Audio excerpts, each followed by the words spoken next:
Occasion ఏదైనా location ఎక్కడైనా తెలుగువారి వేడుక అంటే ఆలివ్ మిఠాయి ఉండాల్సిందే.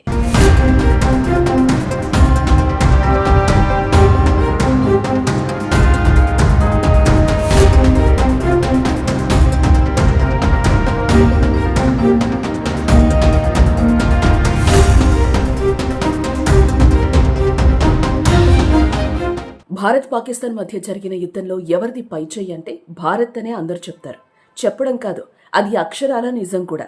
కానీ పాకిస్తాన్ యుద్ధం గెలిచిందంట. అవును, ఇది సాక్షాత్తు ఆ దేశ ప్రధాని నోట నుంచి వచ్చిన మాట. ప్రధాని ఇలా చెప్పారో లేదో అక్కడి ప్రజలు మేమే యుద్ధం గెలిచామంటూ రోడ్లపై సంబరాలు చేసుకుంటున్నారు. జై పాకిస్తాన్ అంటూ నినదిస్తున్నారు. ఇది చూసి విన్నవారికి చాలా విడ్డూరంగా ఉంది. ముప్పేటి దాడి చేసి 3 చెరువులు నీరు తాగిస్తే పాకిస్తాన్ మాత్రం గెలిచామని జబ్బలు చర్చుకోవడం ఆ దేశాన్ని నవ్వులు పాలు చేస్తుంది. ఒక్కసారి ఆయన మాటలు మీరే వినండి. This is against our principles. We have been successful in our principles and we have done the same with the enemy. What with a very respected nation does, and this is also a success for the army, and the whole Pakistani nation has become successful and we have won. This is victory. This is great, and this is, we are very, very thankful.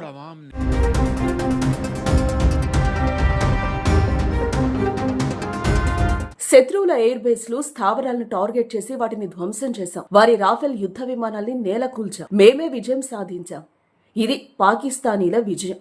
Pakistani army, China, Turkey, ఇతర ముస్లిం దేశాలకు మా కృతజ్ఞతలు.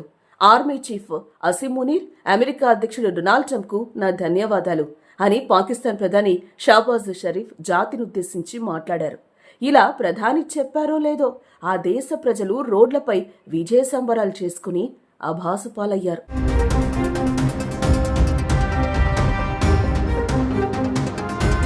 పాకిస్తాన్ మన air బేస్లను ధ్వంసం చేసిందట. Rafale విమానాల్ని నేలకూల్చిందట. ఇవన్నీ పచ్చి అబద్ధాలే కదా. పహల్గామ్ ఉగ్రదాడి తర్వాత 15 రోజులకు ఆ దేశంలో ఉగ్రస్థావరాలను నేలమట్టం చేసింది భారత్. ఆపరేషన్ సింధూర్ పేరుతో 100 మంది ఉగ్రవాదులను మట్టుపెట్టి మొదటి విజయం సాధించింది. భారత్ చేసిన దాడికి పాక్ వద్ద సమాధానమే లేకుండా పోయింది.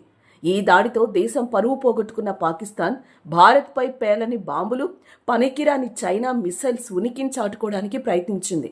కానీ భారత్ వాటిని తిప్పి తిప్పి నేలకేసుకొట్టింది. ఫైటర్ జెట్లను కూడా నేలకూల్చాం.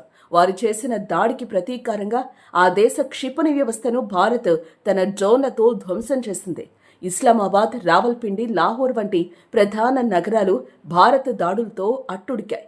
ఎయిర్ బేస్లు, స్థావరాలను టార్గెట్ చేసి వాటిని ధ్వంసం చేశాం.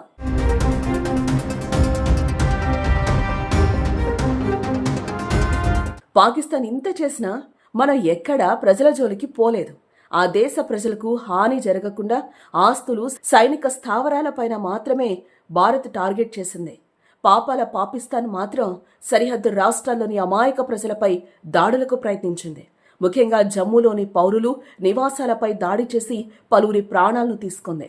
ఇక భారత్ దాడులను పెంచుతుందనే భయంతో కాళ్లబేరానికొచ్చి చివరికి అమెరికా మధ్యవర్తిత్వంతో ఒప్పందం చేసుకుంది. కానీ బుద్ధి మారకుండా కాల్పుల విరమణ ఒప్పందానికి తూట్లు పొడిచి శనివారం మరోసారి డ్రోన్లను పంపింది. ఈ యుద్ధంలో ఎక్కడా పాకిస్తాన్ పైచేయి సాధించలేదు. యుద్ధం ముగిసిన తర్వాత భారత్ మౌనంగా ఉంటే చావు దెబ్బలు తిన్న పాక్ మాత్రం తామే గెలిచామంటూ ఆ దేశ ప్రధాని ప్రచారం చేసుకోవడం సిగ్గుచేటు.